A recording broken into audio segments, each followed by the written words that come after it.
Hi, మీకు medical కోడింగ్లో claims ఇన్సూరెన్స్కి ఏ ఫామ్స్లో bill అవుతాయో తెలుసా? ఏ క్లెయిమ్స్ ఏ ఫామ్స్తో బిల్ చేస్తారో తెలుసా? CMS 1500 ఫామ్, UB0 ఫామ్ గురించి తెలుసా? తెలియకపోతే తెలుసుకోండి షార్ట్ ద్వారా. మెడికేర్లో 4 పార్ట్స్ ఉంటాయి. Medicare part A, part B, part C and D. ఓకేనా?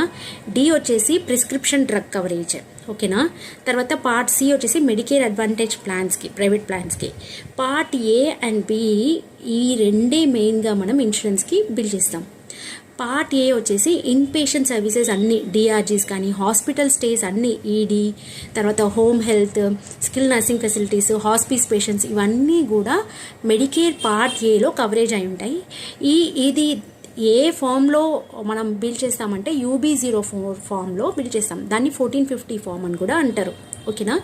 CMS 1500 ఫామ్ అంటే ఏంటో తెలుసా? మెడికేర్ పార్ట్ బి ఏదైతే ఉందో దీన్ని మెడికల్ ఇన్సూరెన్స్ అంటారు. పార్ట్ ఏని హాస్పిటల్ ఇన్సూరెన్స్ అంటారు, పార్ట్ బిని మెడికల్ ఇన్సూరెన్స్ అంటారు. ఇది అవుట్ పేషెంట్ అంటే ఫిజిషియన్ ఆఫీస్ క్లినిక్స్ ఉంటాయి కదా, out patient care, doctor visits, preventive services, ఇవన్నీ కూడా మెడికేర్ పార్ట్ బి కింద వస్తాయి. ఇవన్నీ CMS 1500 ఫామ్ ద్వారా మనం ఇన్సూరెన్స్కి బిల్ చేస్తాం. ఇవన్నీ ఎలక్ట్రానిక్ క్లెయిమ్స్, కొన్ని పేపర్ క్లెయిమ్స్ ఉంటాయి. So CMS 1500 form is for all outpatient claims. UB04 form is all for inpatient hospital claims అన్నమాట. ఓకే, అర్థమైందా? ఇది ఎందుకు అర్థం చేసుకోవాలి అంటే, మెడికేర్ అంటే ఏంటి? 65 ఏజ్ అండ్ అబవ్ వాళ్ళకి మెయిన్గా ఈ సెంట్రల్ గవర్నమెంట్ అనేది ఇన్సూరెన్స్ అనమాట. స్టేట్ కవరేజ్ ఇన్సూరెన్సెస్ ఏముంటాయంటే మెడికేడ్. ఓకేనా? ఈ నాలెడ్జ్ మీకు తెలిసి ఉండాలి. ఓకేనా?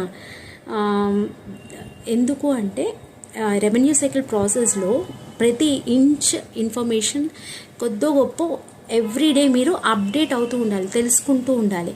ఈ ఇన్ఫర్మేషన్ మీకు నచ్చితే లైక్ చేయండి, షేర్ చేయండి, సబ్స్క్రైబ్ టు మై ఛానల్. ఇంకా కొంచెం more information of medical coding topics per day 1 topic in Telugu కోసం నా ఛానల్ని సబ్స్క్రైబ్ చేసుకోండి. Thank you.